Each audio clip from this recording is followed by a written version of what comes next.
His card was declined, humiliated in front of his daughter, but then the waitress leaned in and whispered, "Your bill is $1 million." And suddenly, everything he thought he knew about his life was turned upside down. Before we get into the story, comment below where in the world you are watching from today. The late afternoon sun cast long shadows through the windows of Eli Harper's old pickup truck as it rumbled down the quiet streets of their small southern town. His fingers drummed nervously on the steering wheel while he stole glances at his daughter Lucy, who sat quietly in the passenger seat, her eyes bright with anticipation. "Almost there, sweetheart," Eli said. His voice warmed despite his exhaustion from working double shifts all week. The extra hours had been worth it to make this special day happen. Lucy pressed her face against the window, her breath fogging the glass. "I can't believe we're going to a real restaurant, Daddy." Her excitement made his heart squeeze. It had been so long since they'd done anything like this. Too long since he'd seen that spark of pure joy in her eyes. The truck's tires crunched over gravel as they pulled into the parking lot of the Bluebell Diner. The building wasn't much to look at. Weathered blue paint peeling at the corners, a neon sign with a few letters flickering uncertainly. But to Lucy, it might as well have been a five-star restaurant. "Remember when Mommy used to bring me here for milkshakes?" Lucy asked as they walked toward the entrance. The question caught Eli off guard, making him stumble slightly. "She sure did," he managed, his throat tight.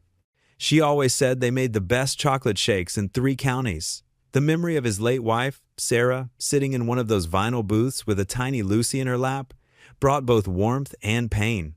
A bell chimed as they pushed through the glass door. The familiar smell of coffee and grilled onions wrapped around them like a warm blanket. Anne, older waitress with faded red hair, looked up from wiping down a table and smiled. "Welcome to Bluebell." "Sit anywhere you like, honey." Lucy tugged on her father's sleeve, pointing to a corner booth near the window. "Can we sit there, Daddy? Please?" "Of course we can, birthday girl."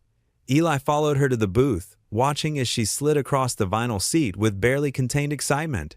The menu was already well worn in his mind. He'd studied it online for days, calculating exactly what they could afford. The red-haired waitress approached their table, notepad in hand. Her name tag read, "Betty. What can I get for you folks today?" Lucy sat up straighter, her voice clear and confident. "I'd like a cheeseburger, please, with extra pickles, and French fries, and..." She looked at her father questioningly. Eli nodded, smiling. "And a chocolate milkshake. It's her birthday today." Betty's face lit up. "Well, happy birthday, sweetie. How old are you?" 8, Lucy announced proudly, holding up 8 fingers. My, such a big girl." Betty turned to Eli. "And for you, sir?" He glanced at the menu one last time, though he already knew what he'd order. "Just a coffee and the basic burger, please." The cheaper option would help ensure they stayed within budget. As Betty walked away, Lucy leaned forward, her elbows on the table. "Daddy, why don't you get a milkshake too?" "Coffee's fine for me, sweetheart. Besides, today is all about you." He reached across the table and squeezed her hand, grateful when she didn't press the issue. The food arrived quickly, steam rising from the plates. Lucy's eyes widened at the sight of her burger, piled high with pickles just as she'd requested. The chocolate shake came in a tall glass, topped with whipped cream and a bright red cherry. "This is the best birthday ever," Lucy declared, taking a long sip of her shake. A drop of chocolate appeared at the corner of her mouth, and Eli reached over with a napkin to wipe it away, just like Sarah used to do. They ate slowly, savoring every bite. Lucy chatted about school and her friends, while Eli listened intently, treasuring every moment. For a little while, he could almost forget about the stack of bills waiting at home, the long hours at work, the constant worry about making ends meet. When the plates were empty and Lucy had scraped the last bit of whipped cream from her glass, Betty returned with the check. "How was everything?" "Perfect," Lucy answered, beaming. "The shake was just like Mommy said it would be." Betty's expression softened with understanding, and she placed the check face down on the table. "Take your time, Honorable." Eli reached for his wallet, carefully pulling out his debit card. He checked the balance 3 times before they left home, making sure they had enough. Still, his hands trembled slightly as he picked up the check. The total was exactly what he'd expected, $24.87. He should have had just enough to cover it, with a small tip. He slid out of the booth, squeezing Lucy's shoulder as he passed. "Be right back, sweetheart." At the counter, he handed the check and his card to a stern-looking man in a white apron, clearly the manager. The man ran the card through the reader, and Eli's heart stopped as the machine beeped loudly. "I'm sorry, sir," the manager said, not sounding sorry at all. "Your card's been declined." He spoke loudly enough that several nearby customers turned to look. Eli's face burned. "That's impossible. Could you try it again?"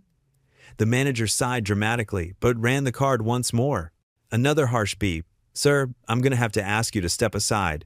There are other customers waiting." Eli's stomach churned as he glanced back at Lucy. She was watching him, her earlier joy replaced by concern. He could see other diners staring, whispering behind their hands. The shame was overwhelming, crushing down on his shoulders like a physical weight. I have some cash," he stammered, reaching for his wallet again, though he knew it wouldn't be enough. This was supposed to be a perfect day for Lucy, and now he was ruining it, just like he seemed to ruin everything lately. The fluorescent lights of the diner seemed to grow harsher as Eli stood at the counter, his debit card trembling slightly in his calloused hands. The card reader's harsh beep felt like it echoed through the entire restaurant, and the red decline message glared up at him accusingly. "I'm so sorry." Eli mumbled, his face burning. "Could you try it again?" He could feel Lucy's small hand clutching the back of his worn jacket, her presence making this moment even more unbearable. The cashier, a middle-aged man with thinning hair and thick glasses, sighed and swiped the card again. The same angry beep filled the air. "Sir, there seems to be an issue with your card. Do you have another form of payment?" Eli's stomach churned as he patted his pockets, knowing full well there was nothing there. His wallet contained exactly $2 and an old grocery receipt. The few extra shifts he'd picked up this week wouldn't be paid until next Friday, and his checking account was clearly empty. "Daddy?" Lucy's voice was small and worried. "Is something wrong?" He turned to look at his daughter, her blue eyes wide with concern, and his throat tightened. Her special day was crumbling right before his eyes. The chocolate shake she'd been so excited about sat half-finished on their table, the whipped cream now melting into a puddle. "Everything's fine, sweetheart," he lied, his voice rough. "Just a little mix-up with the card." But Lucy was too smart for that. At 8 years old, she'd already learned to read the worry lines around her father's eyes. The cashier cleared his throat. "Sir, I'm going to need you to step aside. There are other customers waiting." Eli felt the weight of stares from the people in line behind him. His hands were sweating now, and shame burned in his chest like a hot coal. "Please, I just need a minute to figure this out," he said quietly, though he had no idea what he could possibly figure out. That's when Grace appeared beside them, seemingly out of nowhere. Her name tag was slightly crooked on her blue uniform, and her dark hair was pulled back in a neat ponytail. She had been their waitress earlier, the one who had brought Lucy an extra cherry for her shake with a conspiratorial wink. Grace leaned in close to Eli, her voice barely above a whisper. "Your bill is $1 million, sir, but it's already paid in full." Eli blinked, certain he had misheard her. "I'm sorry, what?" Grace's warm brown eyes crinkled at the corners as she smiled. "Don't worry about the bill, Mr. Harper. It's taken care of." She turned to the cashier. "Tom, I've got this one covered." "Grace, you can't just—" Tom started to protest, but Grace was already pulling out her own wallet. "I said I've got it," she repeated firmly, sliding her card across the counter. Her voice was gentle but left no room for argument. Eli's chest felt tight with emotion. "Ma'am, I can't let you do that. It's too much." Grace shook her head, still smiling. "Sometimes we all need a little help," she said softly. She pulled a small notepad from her apron pocket, quickly wrote something, and pressed the note into his hand. "Here." Eli looked down at the folded paper. In neat handwriting were the words, "Kindness has no price tag. Pass it on." His vision blurred slightly as he read the message. "I don't know what to say," he managed, his voice thick with gratitude. "You don't need to say anything," Grace replied. She glanced down at Lucy and gave her another wink. "Happy birthday, sweetheart." Lucy beamed up at her, the earlier worry forgotten. "Thank you," she chirped, bouncing slightly on her toes.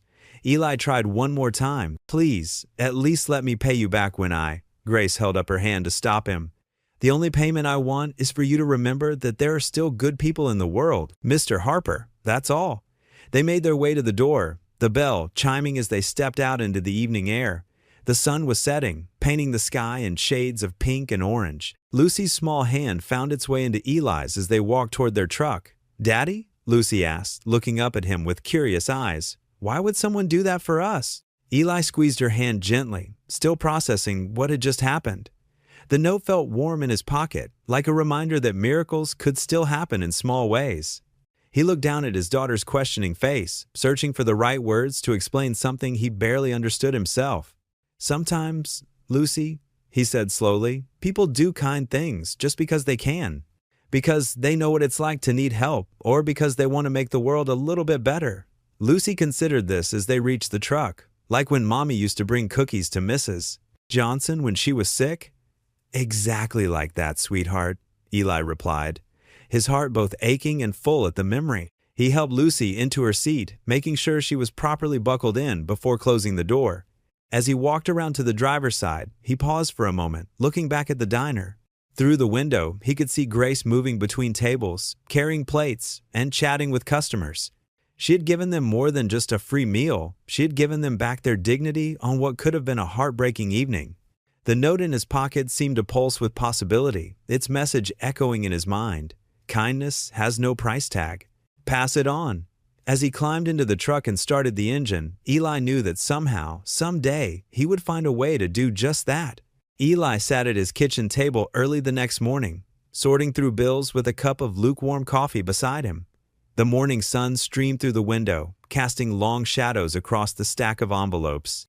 His weathered hands moved, methodically, creating neat piles, utilities, credit card statements, and junk mail.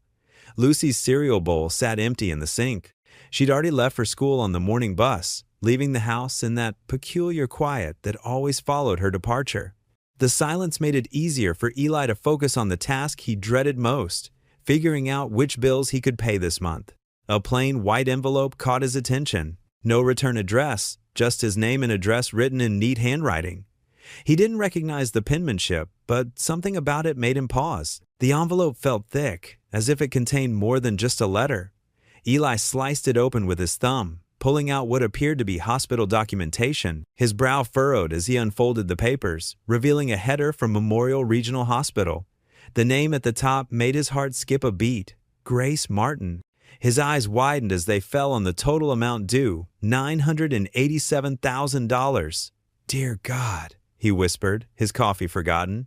The bill detailed months of intensive treatment for pediatric leukemia. Patient name, Samuel Martin, age 8. The pieces started falling into place. Grace's words from yesterday echoed in his mind.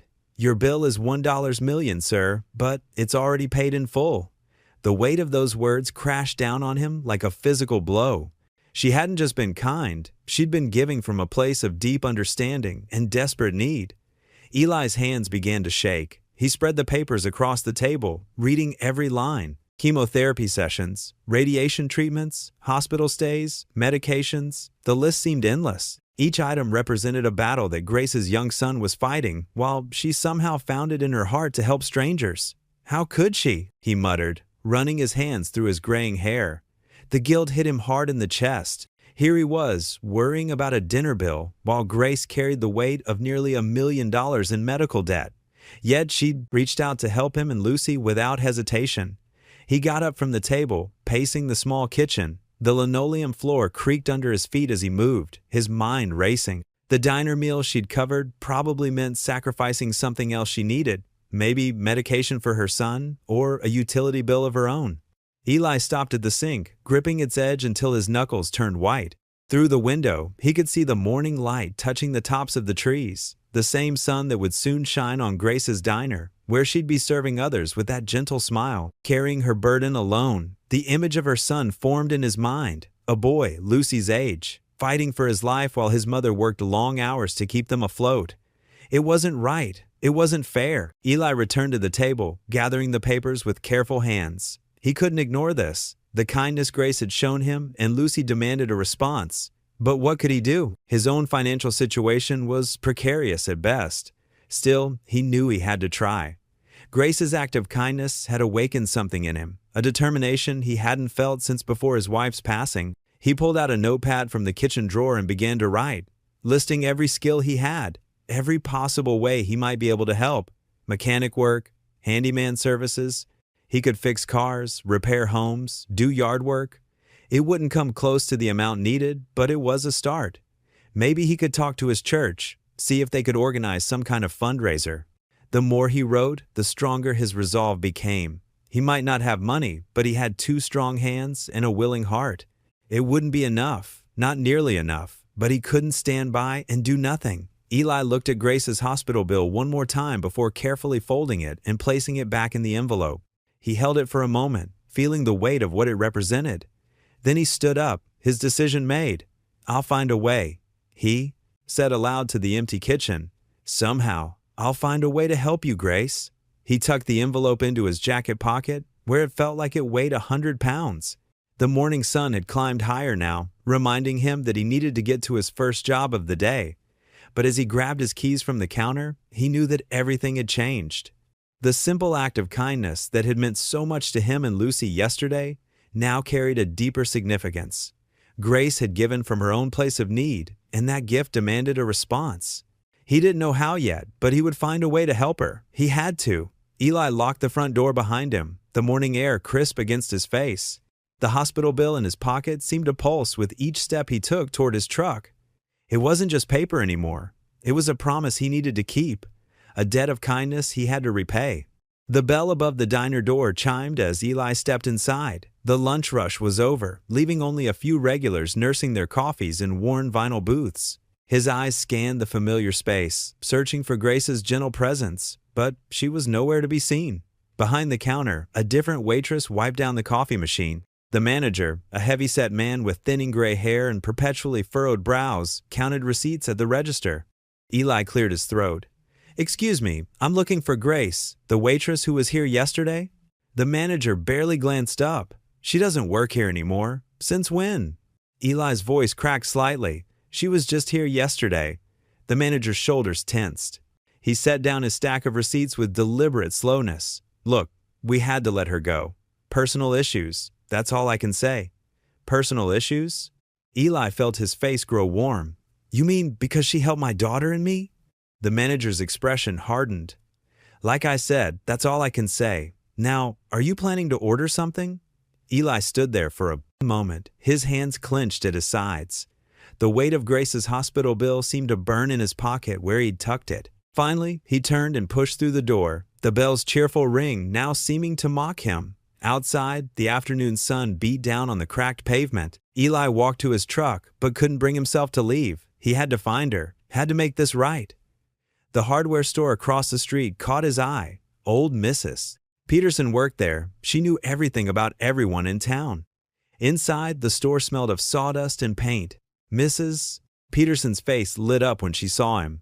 "Eli Harper, how's little Lucy?" "She's good, Mrs. Peterson. Listen, I'm trying to find someone. Grace Martin? She was a waitress at the diner." Mrs. Peterson's smile faded slightly.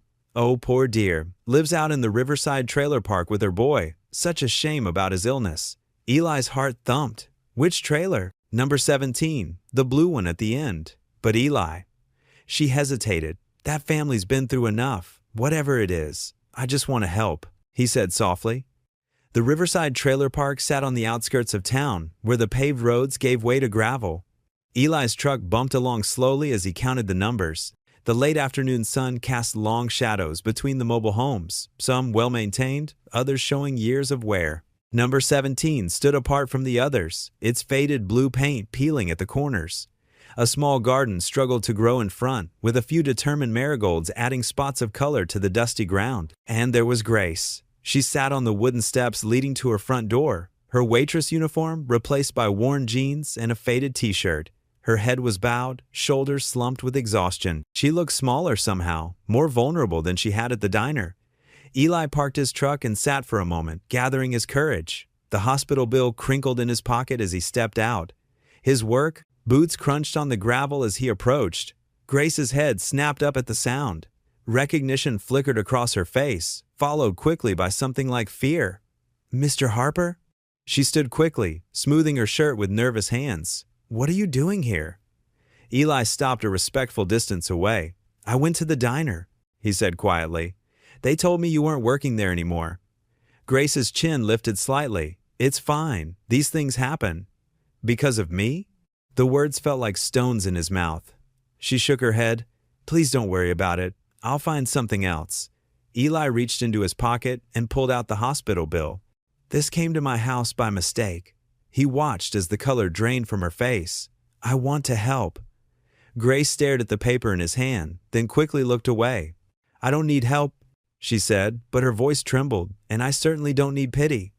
It's not pity, Eli said. You helped me and Lucy when we needed it. Let me return the favor. You don't understand, Grace whispered. That bill, it's just one of many. My son. She stopped, pressing her lips together. I understand more than you think, Eli said gently. I lost my wife to cancer 3 years ago. I know what it's like to face these battles alone. Grace's eyes met his, and for a moment, they stood in silence. Two people who knew too well the weight of caring for someone they loved while the world crashed around them. Finally, Grace's shoulders sagged slightly. Would you like to come in for some coffee? She asked. It's not very good, nothing like the diners, but it's hot. I'd like that, Eli said softly. The metal steps creaked as Eli sat down beside Grace, leaving enough space between them to be respectful. The evening air carried the sweet scent of her struggling marigolds, mixed with the lingering warmth of the summer day. For a long moment, neither of them spoke. I shouldn't have come to your house, Grace finally said, her voice barely above a whisper. That bill, it wasn't meant for you to see. Eli kept his eyes on the dusty ground. Sometimes things happen for a reason. Grace wrapped her arms around herself, as if trying to hold herself together. I've always managed on my own, she said. Ever since Sammy's father left, she shook her head. But lately, it feels like I'm drowning. A screen door slammed somewhere in the distance, and a dog barked. The ordinary sounds of life going on around them seemed to emphasize the weight of Grace's words. How old is Sammy? Eli asked gently. 15. A small smile touched Grace's lips. He's so brave, never complains, even on his worst days. Her smile faded. The treatments, they're working, but the bills keep piling up. Insurance covers some, but she gestured helplessly at the hospital bill, still in Eli's hand. And now you've lost your job because of me? Eli said, the guilt heavy in his chest. Grace shook her head quickly. No, that's not. I mean, yes, mister. Peterson wasn't happy about me covering your bill, but it was more than that. I'd been missing too many shifts for Sammy's treatments, coming in late when he had rough nights. She picked at a loose thread on her jeans. I knew it was coming. I just thought I had more time to figure something out.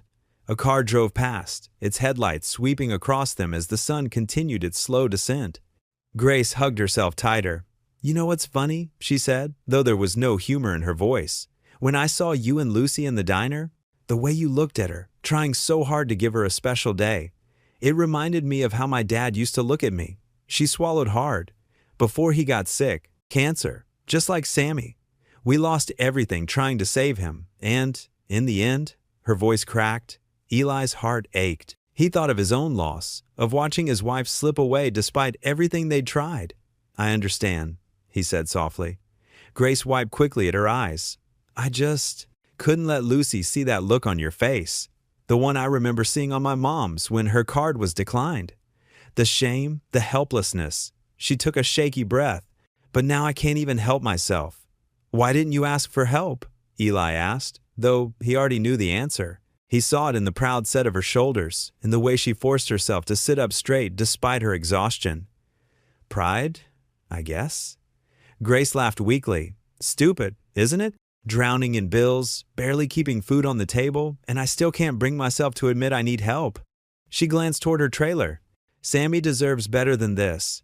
He deserves a mother who fights for him, Eli said firmly. That's exactly what you're doing. From inside the trailer came the sound of movement.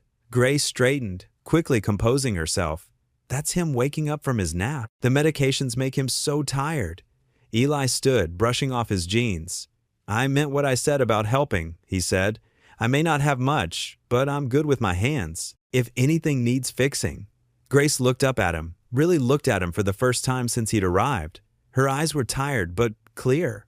Why would you do that? You barely know us. Because someone once told me that kindness has no price tag, he said simply. A ghost of a smile touched Grace's lips. It was small, but it was real. "Thank you," she whispered. "I'll come by tomorrow," Eli said. "That back step looks like it could use some reinforcement." He walked back to his truck, the gravel crunching under his boots. The weight of Grace's story pressed against his chest, heavier than any physical burden he'd ever carried. As he started the engine, he caught a glimpse of Grace in his rearview mirror, still sitting on those worn steps, but her shoulders seemed a little less tense than before. The sun had almost disappeared now, painting the sky in deep purples and fading oranges. Eli drove home slowly, his mind already working through what tools he'd need tomorrow, what supplies he could afford. It wasn't much, but it was a start. The morning sun filtered through the stained glass windows of First Baptist Church, casting colorful shadows across the worn wooden pews. Eli Harper shifted uncomfortably in his seat as he waited for the Sunday service to end, his heart hammered against his ribs, knowing what he had to do next. As the congregation filed out, Eli approached Pastor Mike, who stood by the door shaking hands with departing church members. The pastor's weathered face creased with concern when he saw Eli's serious expression. "Pastor Mike, do you have a minute?" Eli's voice was quiet but determined. "Of course, brother." Pastor Mike gestured to a nearby bench. "What's weighing on your heart?" Eli took a deep breath and told Grace's story about her kindness at the diner, her sick son Sammy, and the crushing medical bills. His words tumbled out faster as he explained his idea for a fundraiser. Pastor Mike listened carefully, nodding slowly. When Eli finished, the pastor leaned back and sighed. "That's quite a burden you're taking on, Eli. Have you considered that maybe this isn't your responsibility?" Eli's shoulders slumped. "I have to try, Pastor. She helped me when I needed it most." "I understand, but organizing a fundraiser is a big undertaking. Let me think about how the church might help." The pastor's tone was kind but non-committal. Throughout the day, Eli visited other church members, local business owners, and old friends. Each conversation left him more discouraged than the last. Mrs. Thompson from the quilting circle shook her head and mentioned her arthritis acting up. Bob from the auto shop muttered about tough economic times. Even his cousin Sarah, who usually jumped at the chance to help others, made excuses about being too busy with her kids' activities. By late afternoon, Eli sat in his truck outside the hardware store, feeling defeated. He pulled out his phone and looked at the photo he'd secretly taken of Grace's hospital bill. The numbers seemed to mock him. $987,000. How had he thought he could make a difference? The tap on his window startled him. It was Carl, the hardware store owner, holding 2 cups of coffee. Eli rolled down his window. "Thought you could use this?" Carl said, handing him a cup. "Been watching you sit here for the past 15 minutes. Eli accepted the coffee gratefully. "Thanks, Carl. Just trying to figure some things out." "Heard you've been making the rounds today," Carl said, leaning against the truck. "Talking about that waitress from the diner and her sick boy." Eli nodded, preparing himself for another rejection. "You know," Carl continued, "my sister had cancer 10 years back. Community helped us through it. Maybe it's time we did the same for someone else." He pulled out his business card and scribbled something on the back. "That's what I can donate for a raffle prize. And I know some other folks who might help too." Eli stared at the card. 1 complete home hardware package, $500 value. His hands trembled slightly as he tucked the card into his shirt pocket. "Carl, I don't know what to say." "Don't say anything. Just keep going. Sometimes people need to see others taking the first step before they'll join in." Encouraged by Carl's support, Eli drove to the diner. His stomach knotted as he pushed open the door, remembering his embarrassment from just days ago. The manager, Tom, looked up from behind the counter. "Mr. Harper," Tom said, his face neutral. "What can I do for you?" Eli walked up to the counter, standing straight despite his nervousness. "I want to talk to you about Grace." Tom's expression hardened. "Already told you, she doesn't work here anymore. That's not why I'm here." Eli explained his fundraiser idea, watching Tom's face carefully. "I know you had to let her go, but maybe the diner could help in some other way." Tom wiped his hands on his apron, looking thoughtful. "She was a good worker," he said finally. "Always showed up on time, never complained, even that last day." He trailed off, then squared his shoulders. "Tell you what, we could host your fundraiser here. Sunday afternoons are slow anyway. We'll donate 20% of the day's proceeds." Eli's heart lifted. "Really? That would be amazing."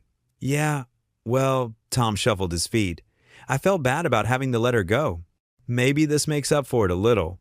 By the time Eli left the diner, he had 3 solid commitments: Carl's hardware package, the diner as a venue, and even the local printing shop had agreed to make flyers for free when Tom called them.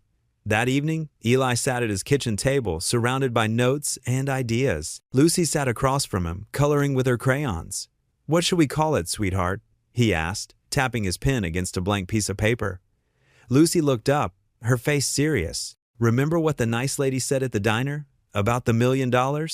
Eli smiled, remembering Grace's whispered words. He wrote across the top of the paper, "$1 million for Grace." The words stared back at him, full of possibility. It wasn't much yet, just a name, a venue, and a few promises of help. But it was a start. Eli thought of Grace sitting outside her trailer, trying to carry her burden alone, and knew he couldn't give up. Sometimes the biggest changes started with the smallest steps. Eli stood at his kitchen table Monday morning, staring at freshly printed flyers.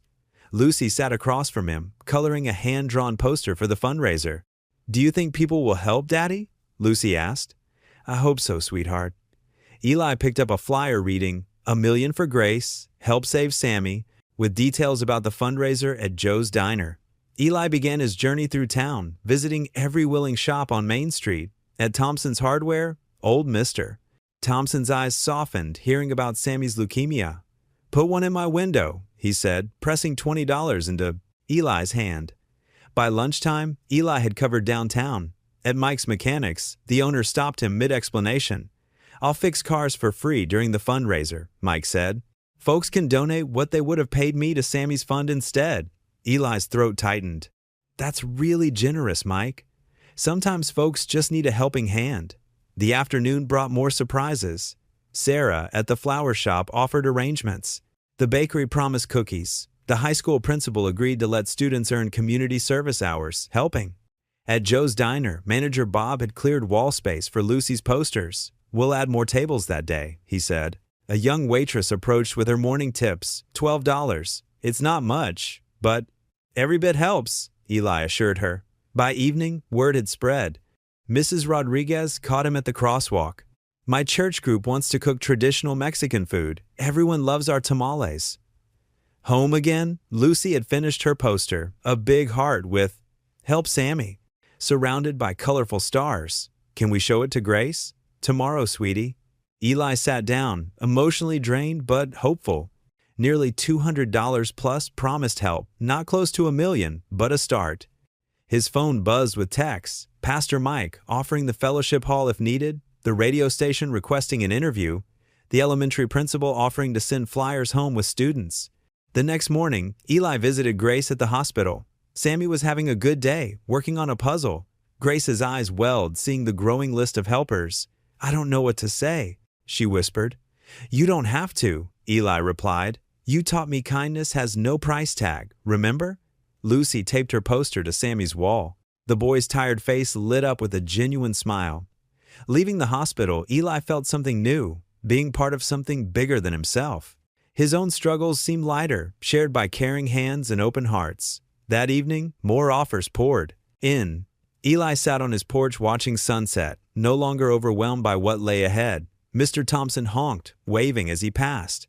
Down the street, Mrs. Rodriguez and church friends planned their cooking schedule. Bob from the diner stopped to share that 3 more businesses had offered help. The town was coming alive with purpose. Eli thought of Grace's note, "Kindness has no price tag, pass it on." Those words had started a chain reaction he never could have imagined. Lucy joined him with 2 glasses of lemonade. "Are you tired, Daddy?" "A little," he admitted, "but it's a good kind of tired." "Me too. But I'm happy we're helping Sammy and Miss Grace." Eli put his arm around his daughter's shoulders, feeling profound peace despite all the work ahead. They weren't alone anymore, and neither was Grace. The diner buzzed with life, packed wall to wall with people from all corners of town. Streamers and balloons decorated every surface, and hand-drawn posters covered the windows. The smell of fresh coffee and homemade pies filled the air as volunteers weaved through the crowd with collection jars. Eli wiped his forehead with his sleeve, taking a moment to catch his breath. He'd been on his feet for hours, greeting donors and coordinating volunteers. His old mechanic's shirt was wrinkled and stained with sweat, but his eyes sparkled with joy as he watched the scene unfold. The bell above the door chimed, and Eli's heart swelled as Grace and Sammy walked in. Grace stopped in her tracks, her hand flying to her mouth. Sammy, looking stronger than he had in weeks, gripped his mother's arm for support. "Oh my goodness," Grace whispered, her eyes wide as she took in the crowd. People turned to look, and a hush fell over the diner. Then someone started clapping, and within seconds, the whole room erupted in applause. Eli made his way through the crowd to greet them. "Welcome to your party," he said softly. Tears welled up in Grace's eyes. "I can't believe all these people came for us? For you?" Eli corrected, placing a gentle hand on her shoulder. "The whole town wanted to help." Sammy looked around in wonder. "Mom, look at all the posters. And did they make a cake?" Indeed, on the counter sat a massive sheet cake decorated with the words "A Million for Grace" in bright blue frosting. Lucy had helped with the decorations, carefully placing sugar flowers around the edges. Throughout the evening, people approached Grace with hugs, words of encouragement, and donations. The local newspaper editor pledged a portion of next month's advertising revenue. The hardware store owner promised free supplies for any home repairs. Even the gruff old diner manager, who had fired Grace weeks ago, came forward with tears in his eyes and offered her job back Pata with a raise. "I was wrong," he admitted, his voice gruff with emotion. "I should have helped instead of judging." Grace hugged each person who approached, her gratitude evident in every thank you and trembling smile. Sammy sat at the counter, surrounded by other kids who shared their video games and traded stories about hospital stays and recovery. As the evening reached its peak, someone called for Eli to give a speech. He tried to decline, but the crowd wouldn't hear of it. Finally, with gentle nudging from Lucy, he stood on a chair and cleared his throat. "I'm not much for speeches," he began, his voice rough with emotion, "but I want to tell you about kindness. A few weeks ago, I was standing right there at that register, feeling like the worst father in the world because I couldn't pay for my daughter's birthday dinner." He paused, looking at Grace. "And then this amazing woman, who had every reason to turn her back, showed me what true kindness looks like. She didn't just pay our bill, she gave me back my dignity. She did this while carrying burdens I couldn't imagine."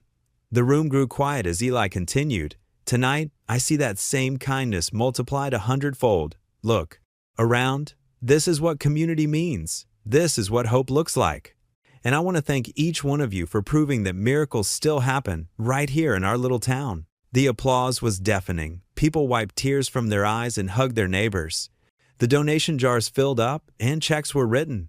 By the end of the night, the preliminary count showed they'd raised over $50,000. Not nearly enough to cover the full medical bill, but a tremendous start. As the last guests began to leave, Eli sat at the counter, exhausted but happy.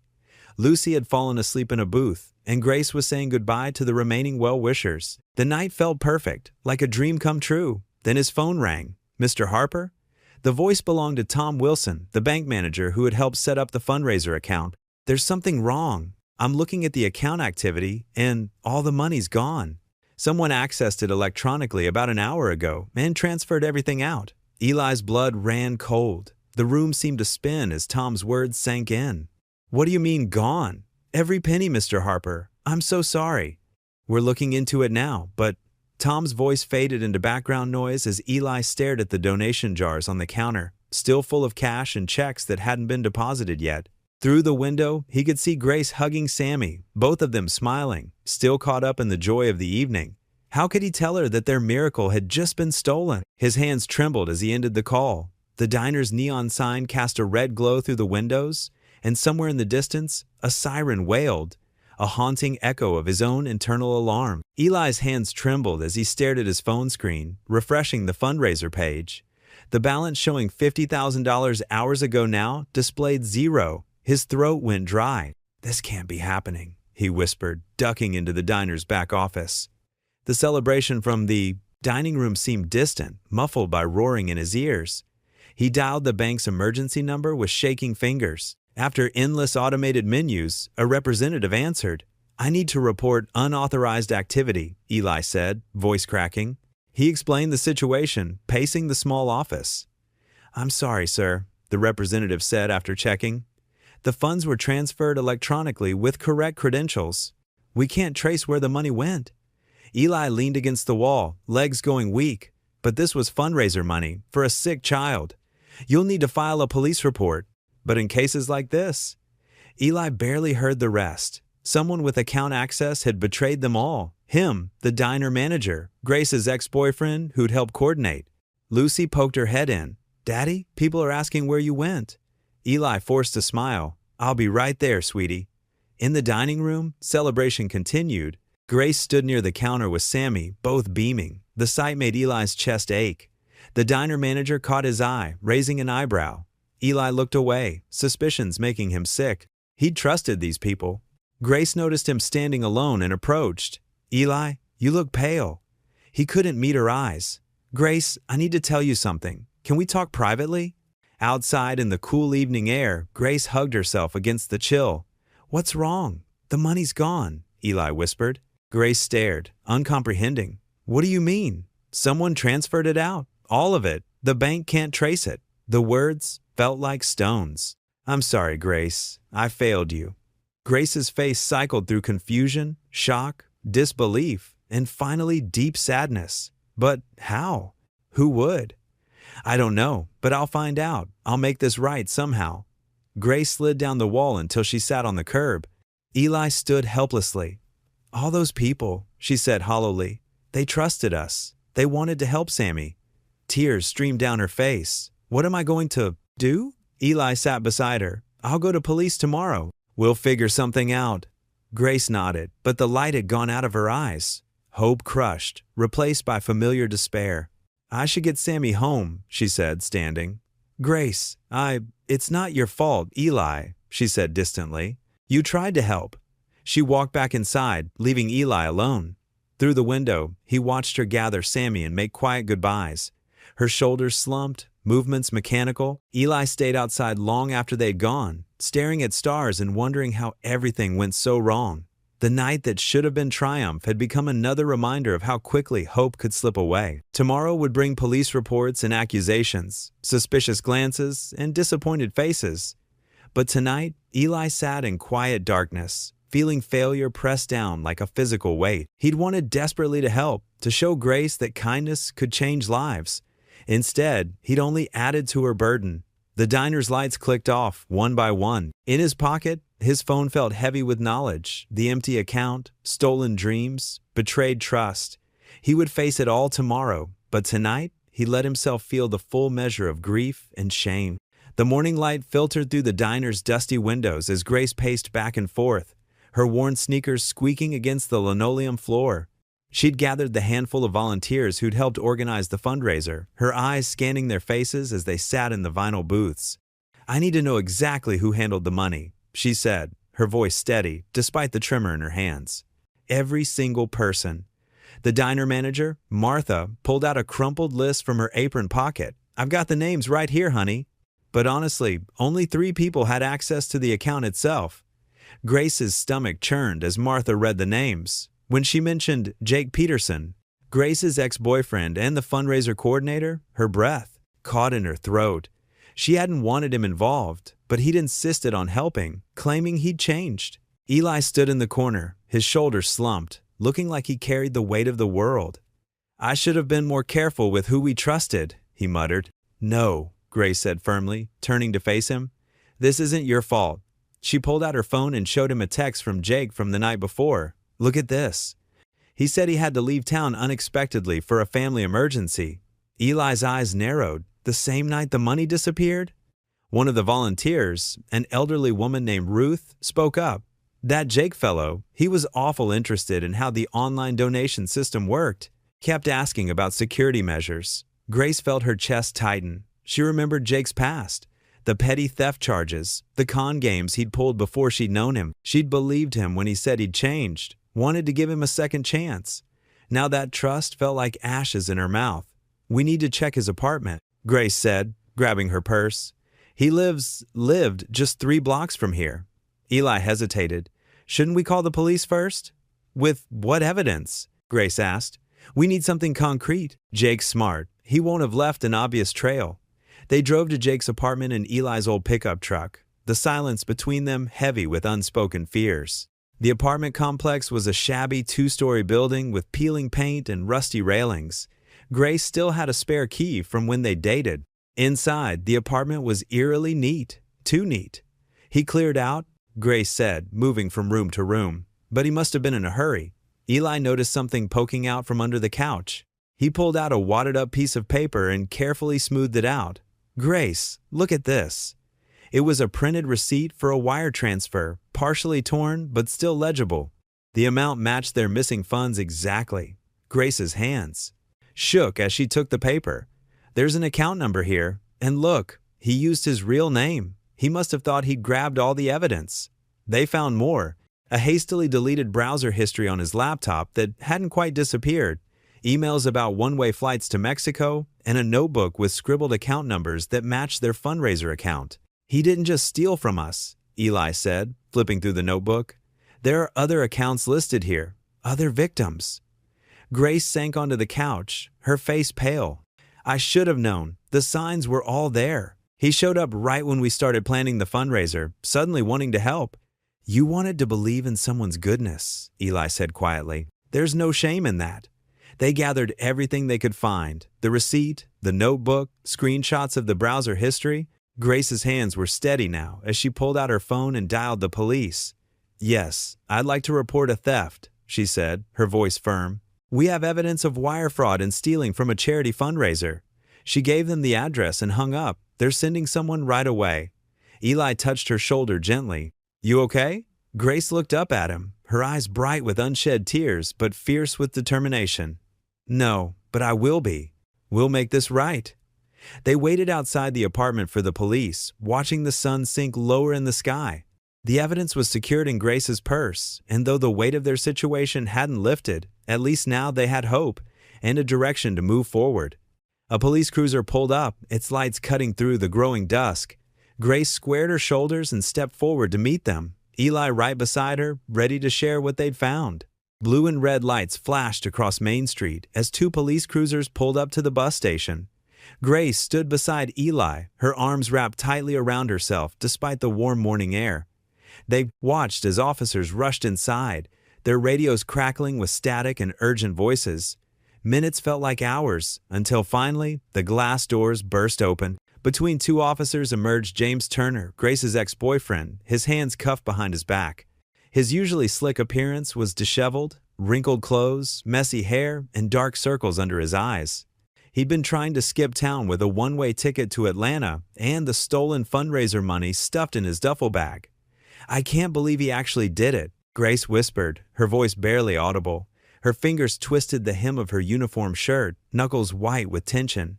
Eli noticed how the small crowd of onlookers began to whisper among themselves. Some pointed, others shook their heads, and a few even turned away when they caught his eye. The same people who'd patted him on the back just days ago now looked at him with doubt and suspicion. Mrs. Peterson from the quilting circle clutched her purse closer when Eli walked past. Tom from the hardware store suddenly became very interested in his phone. Even Pastor Roberts, who had praised Eli's efforts from the pulpit, only managed a weak nod before hurrying across the street. They still think I had something to do with it, Eli said quietly as they walked back to the diner. The morning rush had ended, leaving only a few regular customers nursing their coffee cups. Grace pulled out a chair at their usual table. Give them time, she said, but her voice lacked conviction. They'll come around once everything settles down. The coffee pot trembled slightly in Eli's hand as he poured them each a cup. The familiar routine felt wrong somehow, like trying to force normalcy into a world that had shifted beneath their feet. Lucy asked me this morning if we were bad people now, Eli admitted, staring into his coffee. How do I explain to an 8-year-old that sometimes good intentions aren't enough? Grace reached across the table, her hand stopping, just short of touching his. The gesture hung incomplete in the air between them, like so many things lately. You're a good man, Eli Harper. Don't let anyone make you doubt that. But doubt had already taken root. It showed in the way Eli's shoulders hunched when he walked down the street, in how he'd started taking the long way to avoid running into familiar faces. The weight of disappointed looks and whispered conversations pressed down on him like a physical thing. They sat in silence, the ceiling fans spinning lazily above them, casting rotating shadows across the worn tabletop. The distance between them seemed to grow with each passing minute, filled with words neither knew how to say. Grace broke the silence first. Sammy asked about you yesterday. He wanted to know why you haven't been by to help with his science project. Eli's hand tightened around his coffee cup.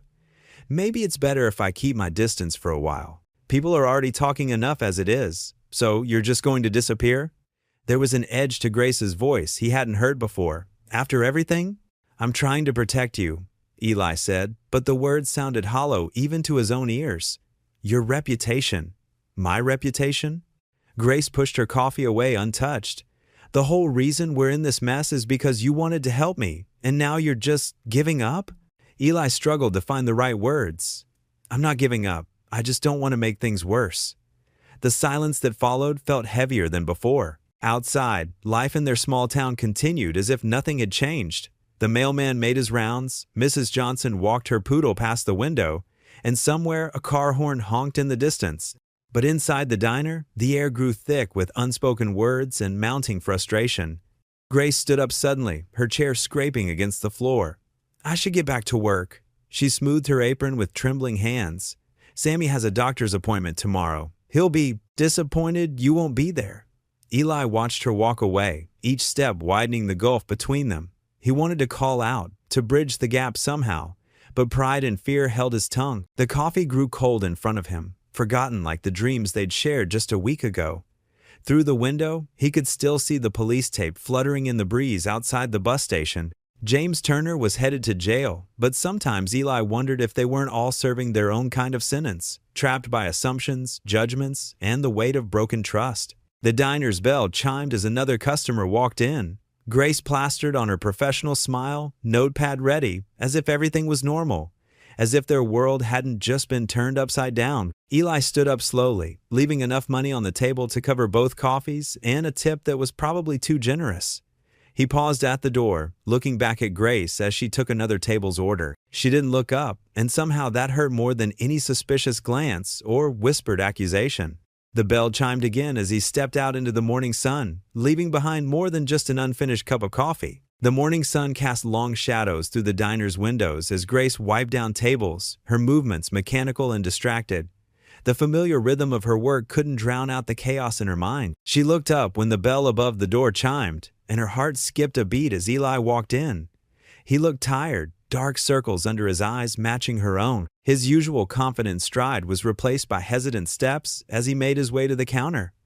Grace set down her cleaning rag and walked over, pulling her notepad from her apron, more out of habit than necessity.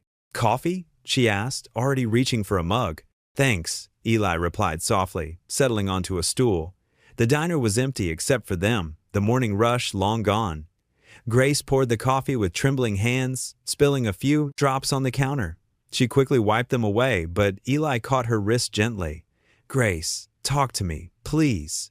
She pulled her hand back, wrapping her arms around herself. I don't even know where to start, Eli. Everything's such a mess. I know, he said, his voice heavy with understanding. Grace moved around the counter, settling onto the stool next to him. You've done so much for me and Sammy, more than anyone else ever has. She stared into her own reflection in the polished counter. But sometimes I feel like I'm drowning in all of this. The bills, Sammy's treatment, the fundraiser disaster, and now this thing between us. Eli turned to face her, his coffee forgotten. What thing between us? That's just it, Grace said, finally meeting his eyes. I don't know what this is. You came into my life like some kind of guardian angel, fighting battles I couldn't fight alone, and I'm so grateful, Eli. So grateful it hurts. Her voice cracked on the last word. But, Eli prompted gently, but I'm scared. The words tumbled out before she could stop them. I'm scared of depending on someone again, of letting someone else carry my burdens. The last time I did that, she trailed off, thinking of James and his betrayal. I'm not James, Eli said firmly. I know that, Grace whispered. That's what makes this harder. You're good and kind and everything he wasn't, and I don't deserve any of it. I can never repay you for what you've done. Grace, I never expected. I know you didn't. She cut him off, standing up abruptly. That's what makes it worse. You did all this without expecting anything in return, and I still feel like I'm failing you somehow.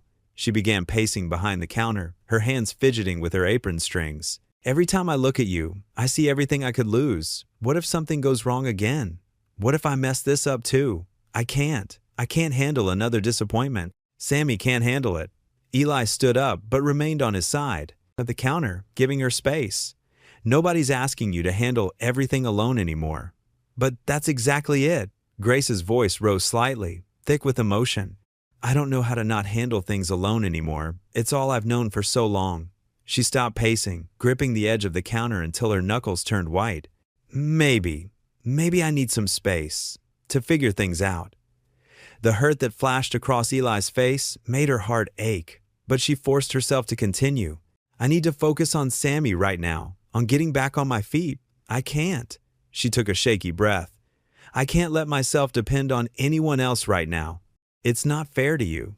Life isn't about what's fair, Eli said quietly. It's about what's right. And walking away when someone needs help isn't right. I'm not asking you to walk away, Grace said. I need some distance. Some time to think.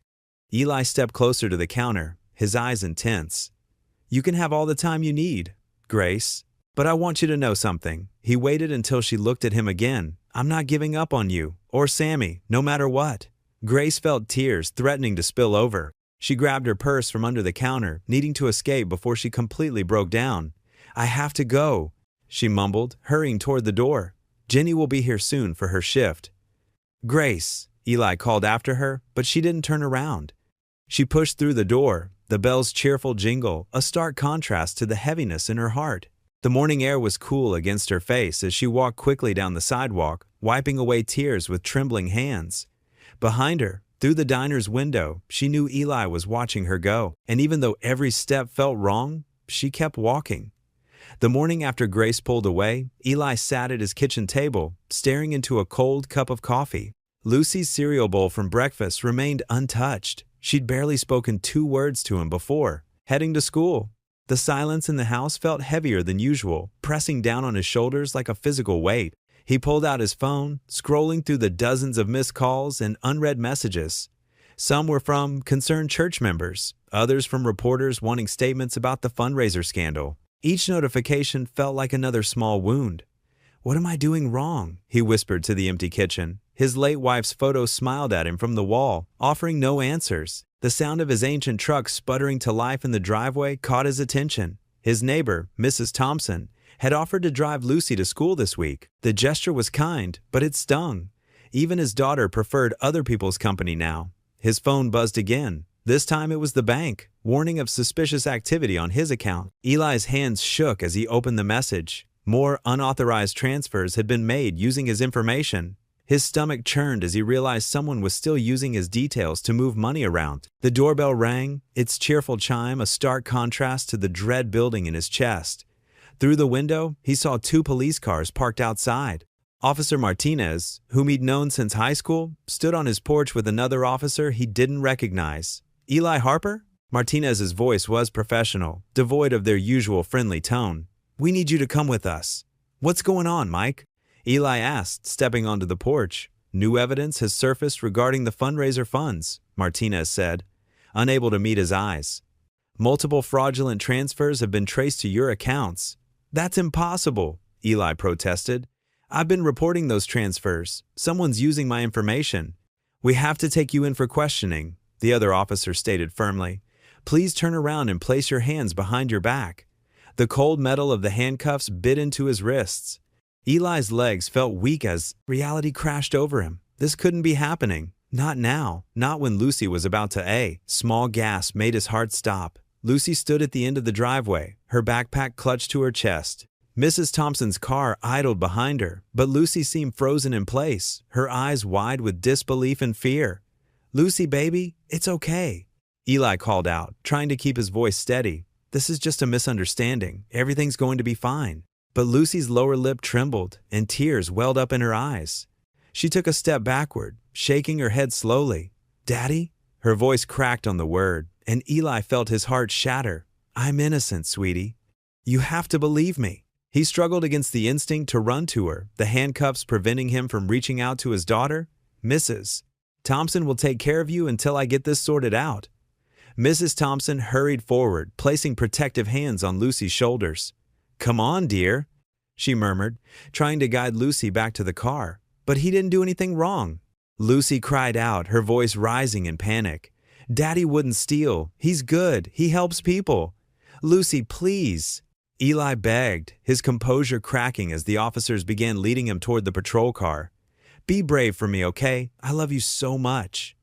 Lucy broke free from Mrs. Thompson's grip and ran forward, but Martinez stepped between them. I'm sorry, sweetheart, he said gently. Your daddy has to come with us right now. No! Lucy screamed, the sound piercing through the quiet morning air. You're wrong. He's good. Daddy! Eli closed his eyes, unable to watch as Mrs.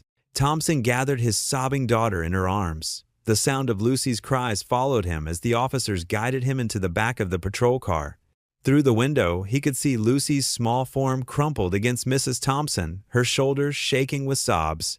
The trust and admiration that had always shone in her eyes when she looked at him was gone, replaced by confusion and fear. This was exactly what he dreaded most, not just losing his freedom or his reputation, but losing his daughter's faith in him. The one person who had always believed in him, who had been his reason for getting up every morning since his wife died, now looked at him like a stranger. As the police car pulled away from the curb, Eli watched Lucy grow smaller in the rearview mirror. His daughter's broken expression burned into his memory, a visual representation of everything he'd failed to protect. The last thing he saw before they turned the corner was Lucy burying her face in Mrs. Thompson's skirt, unable to watch her father being taken away. In that moment, Eli felt something inside him break. The final thread of hope he'd been clinging to snapped like a dry twig. The patrol car wound its way through familiar streets that now felt alien and hostile. Neighbors who had once waved cheerfully stood in their yards, watching with judgment in their eyes. The town that had rallied around him just days ago now turned its back, and Eli Harper, the man who had tried to save everyone else, found himself utterly alone. The holding cell was barely big enough for Eli to pace in, though he'd worn a path across its concrete floor anyway. Cold fluorescent lights buzzed overhead, casting harsh shadows on the institutional green walls. His footsteps echoed off the bare surfaces, a lonely rhythm in the empty corridor. He sank onto the thin mattress of the metal cot, burying his face in his hands. The image of Lucy's face as they'd led him away in handcuffs haunted him, her eyes wide with disbelief, tears streaming down her cheeks. She'd reached for him, but Mrs. Thompson had held her back. I've lost everything, Eli whispered to himself. His voice cracked with emotion. My reputation, my daughter's trust, Grace's faith in me. The thought of Grace twisted like a knife in his chest. After everything they'd been through together, after all his efforts to help her, he'd ended up causing her more pain. The cell felt smaller with each passing minute. Outside, the evening sun cast long shadows through the narrow window, painting prison bar stripes across the floor. Eli watched them creep across the concrete, marking time like the world's most depressing sundial. A guard walked past, keys jingling at his belt. He barely glanced at Eli, as if he were just another piece of furniture in the cell. The sound of his boots faded away, leaving Eli alone with his thoughts again. You've abandoned me, haven't you? Eli looked up at the ceiling, addressing God for the first time in years. His voice was bitter, barely above a whisper. I tried to do the right thing. I tried to help someone in need, and this is what I get? The silence that followed felt heavy, oppressive. Eli closed his eyes, remembering the last conversation he'd had with his wife before she passed. They'd been sitting in her hospital room, the machines beeping softly in the background. She'd been so weak, but her eyes had burned with intensity. Promise me something, she'd said, holding his hand. Promise me you won't lose your faith when things get hard. Faith is believing there's light even when you're standing in the dark. The memory hit him like a physical blow. Here he was, literally and figuratively, in the dark, having abandoned that very promise. Tears welled up in his eyes as shame washed over him. Slowly, Eli slid from the cot onto his knees. His hands gripped the edge of the thin mattress as he bowed his head. I'm sorry, he whispered, his voice trembling. I'm so sorry. I forgot what she taught me. I forgot what you taught me. The words came hesitantly at first, like water trickling through a rusty pipe that hadn't been used in years.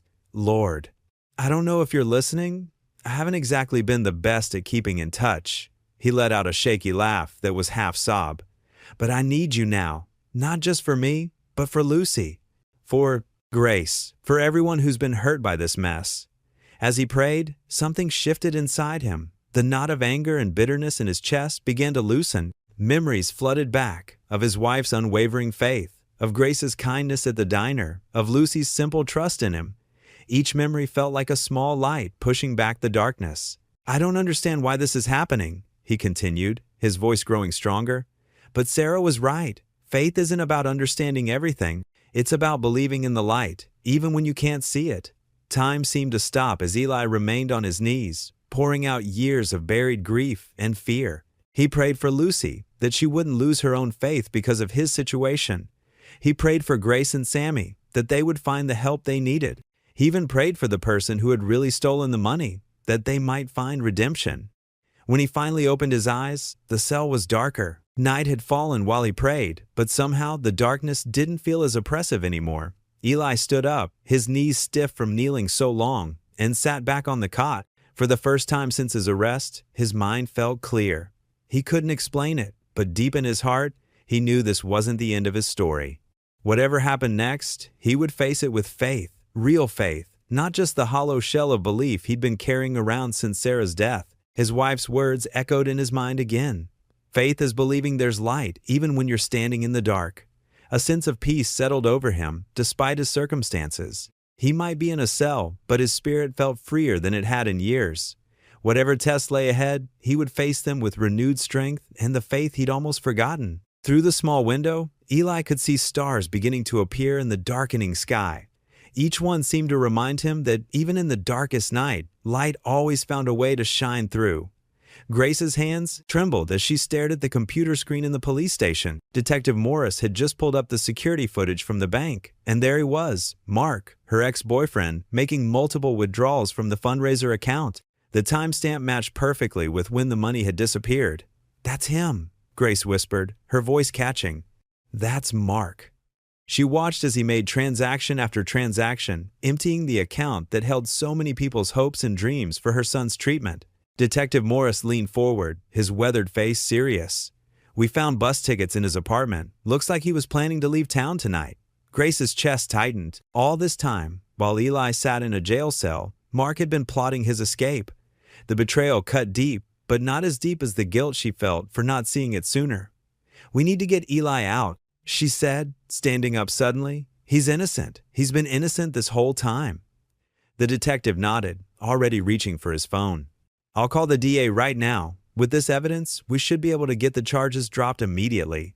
Grace paced the small office while Detective Morris made his calls. Her mind raced through the past few weeks. Eli's tireless work organizing the fundraiser, his genuine desire to help her and Sammy, the look of devastation on his face when he was arrested. She had to make this right. The next few hours passed in a blur of paperwork and procedures. Grace refused to leave the station until she knew Eli would be released. She gave her statement, signed documents, and answered endless questions about Mark and his involvement.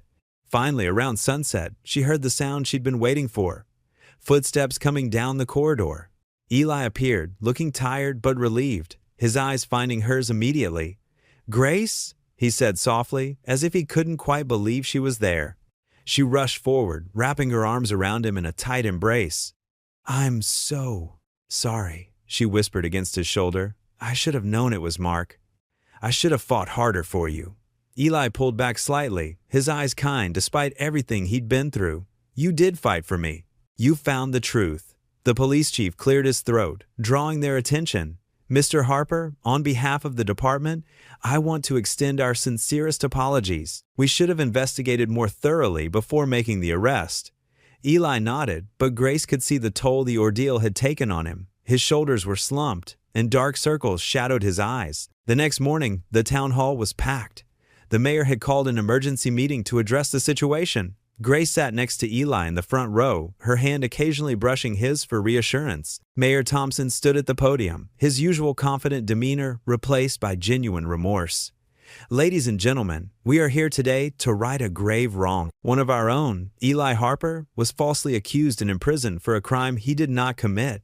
The room fell silent as the mayor continued, detailing how Eli had worked tirelessly to help Grace and her son, only to be betrayed by someone they trusted. He explained how Mark had been caught trying to flee with the stolen money, which had now been recovered.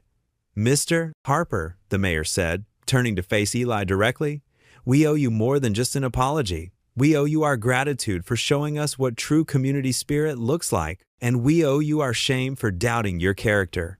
One by one, community members stood up to apologize. The diner owner who had first doubted him, the church members who had turned away, even some of the police officers who had arrested him. Grace watched as Eli accepted each apology with grace and humility, though she could see the emotion in his eyes. When the last person had spoken, Eli stood slowly. "I appreciate everyone's words today," he said, his voice steady but gentle. "But this was never about me. It was about helping someone in need, and that hasn't changed." He turned to Grace, and she felt tears welling up in her eyes. "The money's been recovered," he continued, "which means we can still help Grace and Sammy. That's what matters." The room erupted in applause, but Grace barely heard it. She was looking at Eli, seeing him clearly for perhaps the first time, not just as someone who had tried to help her, but as someone who had changed her life in ways she was only beginning to understand. After the meeting, they stood together outside the town hall. The spring air was warm, carrying the scent of blooming dogwoods. "I don't know how to thank you," Grace said softly. "After everything that happened, you're still thinking about helping us." Eli smiled, the first real smile she'd seen from him in days. "Remember what you wrote on that note? Kindness has no price tag." Grace felt her heart swell with emotion. She reached out and took his hand, squeezing it gently. "You're an amazing man, Eli Harper." He squeezed back, and in that moment, they both knew their bond had grown stronger through the ordeal. They had weathered the storm together, and something beautiful had emerged from the darkness. Sunlight streamed through the freshly cleaned windows of the diner, casting warm patches across the checkered floor. Eli stood near the entrance, his hands in his pockets, taking in the familiar scent of coffee and fresh-baked pie. The place looked different now, brighter somehow, despite being the same old building where his journey with Grace had begun. "Mr. Johnson," the diner's owner, sat across from him in one of the worn leather booths, a stack of papers between them. "We need someone who understands this place," the older man said, his voice gravelly but kind. "Someone who knows what it means to the community. And after everything that's happened, well," he slid the papers toward Eli, "I can't think of anyone better to manage it." Eli's throat tightened as he looked at the contract. "Sir, I don't know what to say." "Say yes," Mr. Johnson smiled. "The pay's good, and you'll have full authority to run things your way." He paused, his expression softening. "Plus, I hear you've got some bills to take care of." The recovered fundraiser money sat in a secure account now, waiting to be put to its intended use. Eli nodded, emotion welling up inside him. "Thank you," he managed. "I won't let you down." Later that afternoon, Eli sat with Grace in her small trailer, going through the hospital paperwork together. Lucy and Sammy played outside, their laughter drifting through the open window. Grace's hand shook slightly as she signed the final document. "It doesn't feel real," she whispered, looking at the papers that would finally clear her son's medical debt. "After everything." Eli reached across the table and squeezed her hand. "It's real. You don't have to carry this burden anymore." Grace's eyes met his, filled with tears and something else, something warm and tender that made Eli's heart skip. "We couldn't have done this without you," she said softly. "You're the one who started it all," Eli reminded her. "That day in the diner, when you paid for our meal?" She smiled, and the moment stretched between them, full of unspoken feelings. Finally, Eli cleared his throat. "Speaking of the diner, Mr. Johnson offered me the manager position." Grace's face lit up. "Eli, that's wonderful." "I was hoping," he said carefully, "that you might want to come back. Not as a waitress this time, as my partner, running the place together." The word partner hung in the air between them, carrying more weight than just business. Grace's cheeks flushed slightly as she nodded. "I'd like that." Over the next few weeks, they fell into a comfortable rhythm working together. The diner became their shared project, a symbol of renewal. They repainted the walls, fixed the wobbly tables, and added fresh flowers to each booth. But more than the physical changes, the spirit of the place transformed. Regular customers noticed how Eli and Grace moved around each other with an easy familiarity, how their eyes met across the room in quiet moments, how their hands brushed when passing orders. They saw how Lucy and Sammy had become inseparable, creating artwork for the walls and doing homework together in the corner booth after school. One quiet evening, as they were closing up, Grace found Eli standing by the register, lost in thought. "Penny for your thoughts?" she asked, coming to stand beside him. "I was just thinking about that first night," he said. "When my card was declined, I felt so broken, like I'd failed at everything." Grace slipped her hand into his. "And now?" Eli turned to face her, his eyes soft. "Now, I understand that sometimes being broken is how the light gets in." He paused, gathering courage. "Grace, I know," she whispered, stepping closer. "Me too." Their first kiss was gentle, a quiet acknowledgement of everything they'd been through together and everything that lay ahead. When they pulled apart, both were smiling through tears. The next morning, Eli arrived early at the diner. He pulled out a fresh paintbrush and carefully began writing on the wall behind the counter. The golden letters gleamed in the morning light. "Your bill is $1 million, and it's already paid in full." He stepped back, remembering Grace's whispered words that had changed everything. The phrase meant something different now, not just about money or debt, but about the priceless gifts of love, faith, and second chances. Grace appeared beside him, slipping her arm around his waist. Together, they stood in silence, watching the sunrise paint the words in warm light. The diner would open soon, ready to welcome anyone who needed a reminder that kindness had no price tag, and that even the biggest debts could be paid with love. The gentle chime of the door announced the day's first customers, and Eli and Grace turned to greet them together, ready to pass on the gift that had brought them to this moment.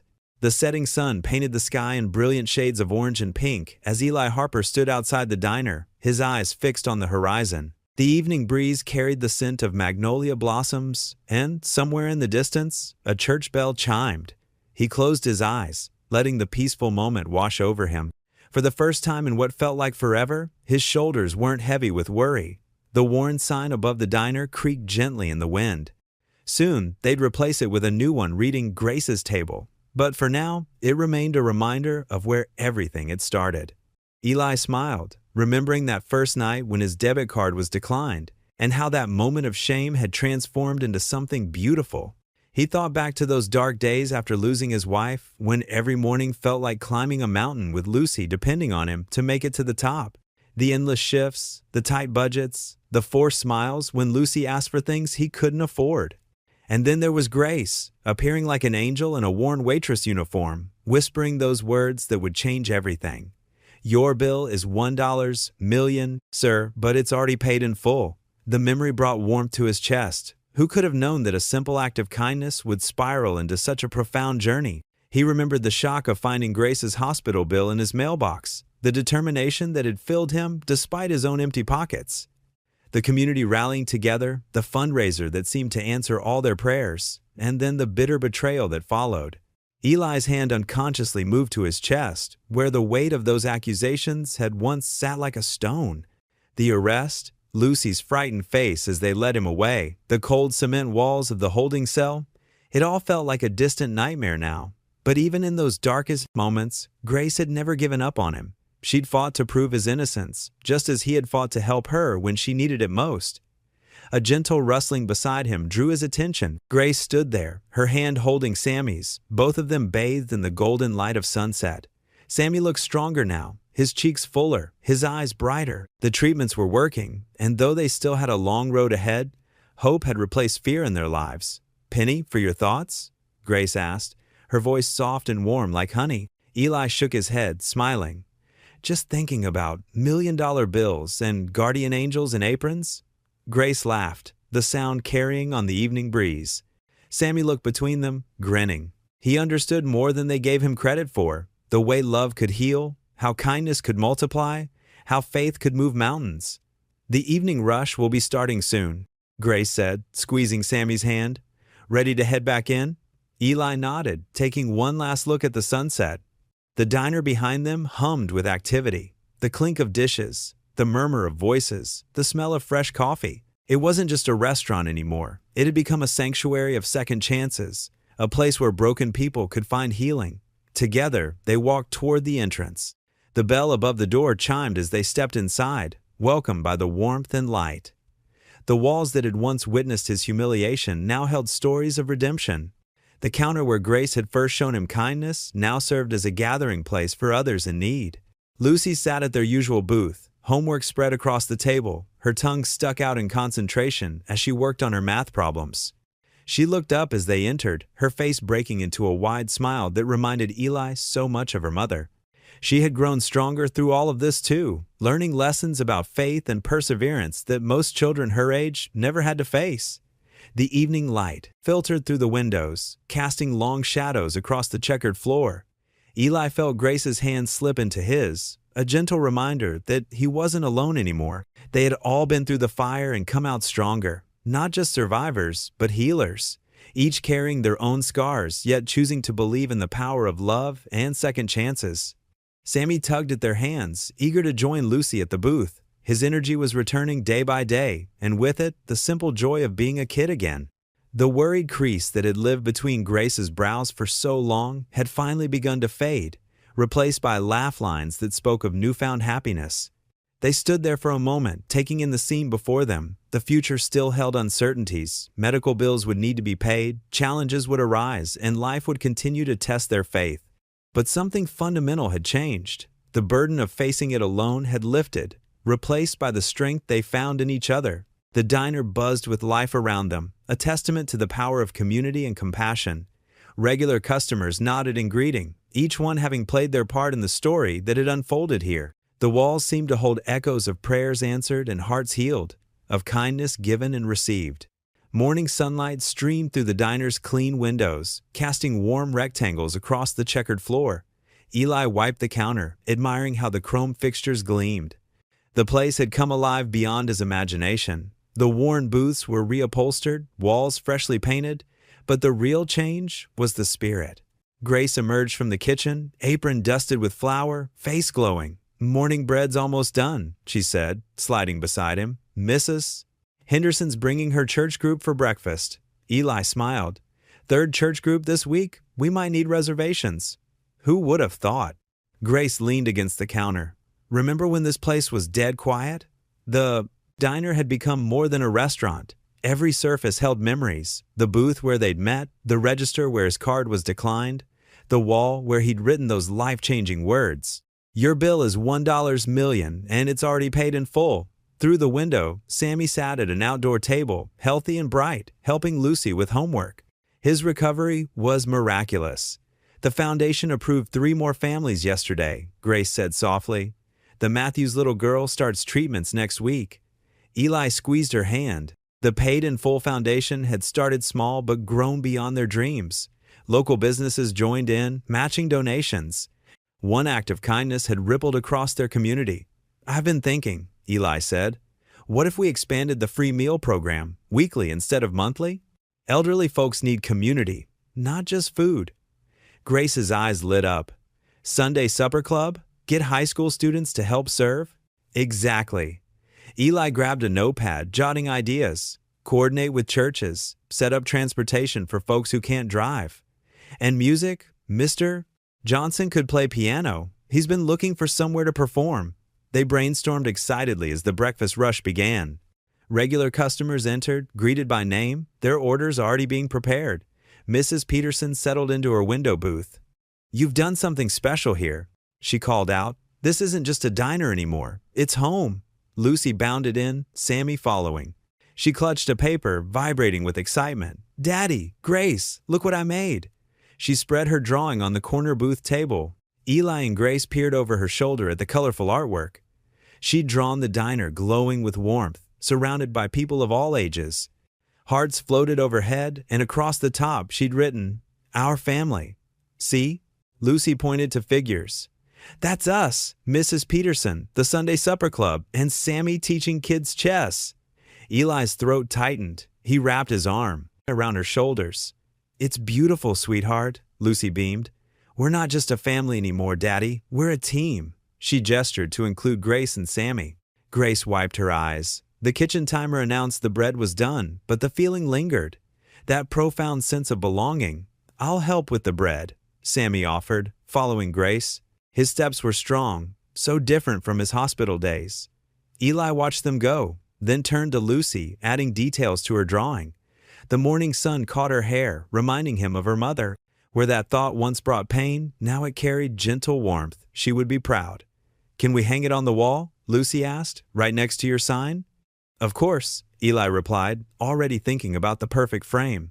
The breakfast rush filled the diner with conversation and clinking silverware. Regular customers greeted each other like family, sharing news across tables. Fresh bread's aroma mingled with coffee and bacon. Eli returned to the counter, watching Grace emerge with warm bread. Sammy trailing with butter and jam. Lucy tucked her drawing away, then joined them, eager to help serve their extended family. This was their legacy, not just a business, but a beacon of hope. A place where kindness multiplied and nobody faced struggles alone. Where one simple act of grace sparked a chain reaction that continued touching lives in unimaginable ways. The bell above the diner's door chimed, and Eli looked up from the register. His hands froze mid-count as Jake Fisher stepped inside. The man who had once carried himself with such confidence now slouched. His clothes wrinkled and his face weathered. Dark circles under his eyes told a story of sleepless nights. The breakfast rush had ended, leaving only a few regulars nursing their coffee cups. The clinking of dishes from the kitchen stopped as Grace peered through the service window, her breath catching at the sight of her ex-boyfriend. Eli's protective instincts kicked in. He moved around the counter, positioning himself between Jake and the kitchen. "Can I help you?" His voice was steady but guarded. Jake raised his hand slightly, a gesture of peace. "I know I'm probably the last person you want to see," he said, his voice hoarse. I need to talk to both of you." Eli glanced toward the kitchen. Grace gave a small nod, though her lips were pressed into a thin line. Eli gestured to an empty booth in the corner, far from the other customers. "Have a seat."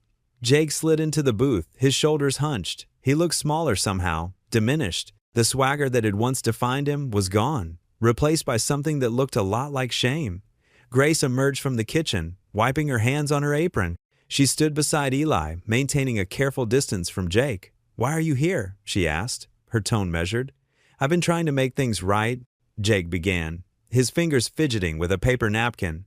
"After what I did, after prison, I had a lot of time to think." He swallowed hard. "I heard about your foundation, Grace. The work you're doing for families, dealing with medical bills." Eli felt Grace tense beside him. The foundation, paid in full, had become her mission, helping families navigate the crushing weight of medical debt. It was everything Jake had nearly destroyed with his theft. "I'm not here asking for forgiveness," Jake continued, his voice cracking. "I don't deserve it, but I want to help. Maybe volunteer at the diner or the foundation. Do something good for once in my life." Grace crossed her arms. "Why should we trust you?" Jake reached into his pocket and pulled out a worn envelope. "These are my NA chips," he said, referring to Narcotics Anonymous. 6 months clean. "I'm also seeing a counselor twice a week." He laid the envelope on the table, but didn't push it forward. "I understand if you say no, but I needed you both to know how sorry I am." Eli studied the man before him. He remembered the anger he'd felt when Jake had stolen the fundraiser money, the betrayal that had cut so deep. But there was something different in Jake's eyes now, a rawness, a vulnerability that hadn't been there before. "What made you change?" Eli asked quietly. Jake's hands trembled slightly as he spoke. "In prison, I met this old man. He was dying of cancer, no family left. But he spent his last months teaching other inmates to read." Jake's voice grew thick. "He told me that redemption isn't about erasing what you did wrong. It's about choosing to do right, even when it's hard." Grace pulled up a chair, sitting down slowly.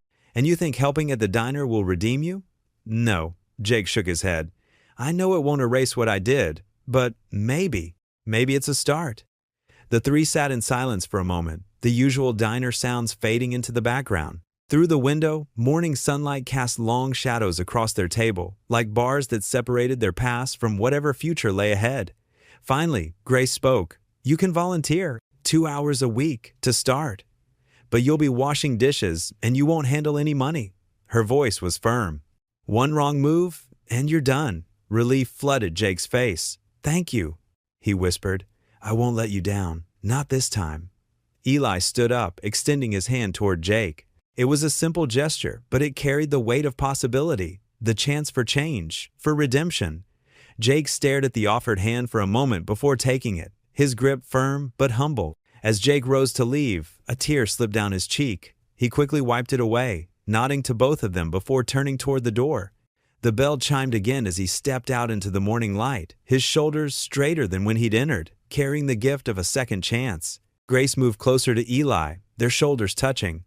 "Do you think we did the right thing?" she asked softly. "I don't know," Eli replied honestly.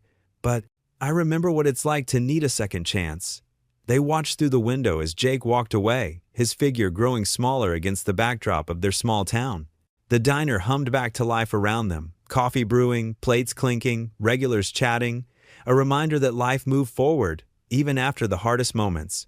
The morning sun painted golden streaks across the dusty road as Eli's truck wound its way through the familiar streets of their small southern town. Grace sat beside him, a folder of paperwork from the foundation balanced on her lap, while Lucy and Sammy chatted animatedly in the back seat. The children had become as close as siblings over the past months, their bond strengthening alongside their parents. "First stop is the Martinez family," Grace said, checking her notes. "Remember them, Eli? Maria's husband lost his job right when their youngest needed surgery." Eli nodded, his hand steady on the wheel. "Hard to forget. They were our first foundation case after we got everything official." The Martinez home was modest but well kept, with cheerful flowers dotting the front yard. Before they could even reach the front door, Maria burst out, her arms wide open.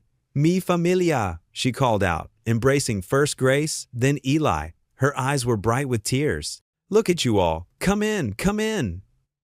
Inside, the house smelled of fresh-baked bread and coffee. Maria's husband, Roberto, sat at the kitchen table, their youngest daughter, Carmen, perched on his lap. The little girl's surgical scar was barely visible now, just a thin line above her collar. "We can never thank you enough," Roberto said, standing to shake Eli's hand. "What you did for us. It saved our family." Lucy and Sammy quickly disappeared into the backyard with Carmen and her siblings, their laughter floating through the open windows. Grace and Eli spent an hour with the Martinez family, catching up on their progress and making sure they had everything they needed. As they visited more families throughout the day, each stop brought its own wave of emotions.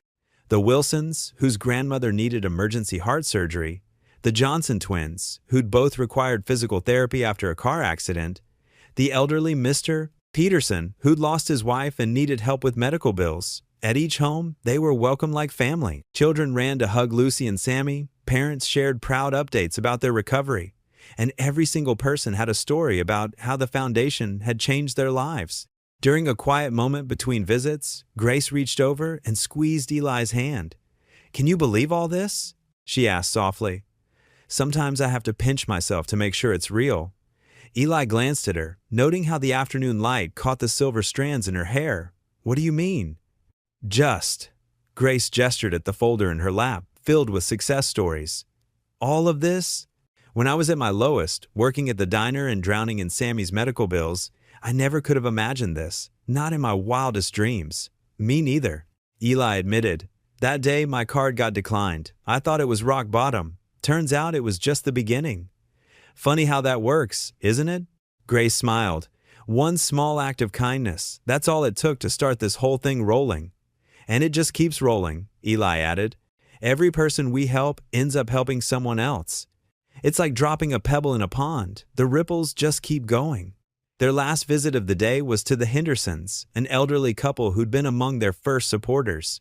Martha Henderson met them at the door with her characteristic warm smile, her husband George waving from his recliner. "Oh, you're all just in time," Martha exclaimed. "I've got a pot roast in the oven that's entirely too big for just George and me. You'll stay for dinner, won't you?"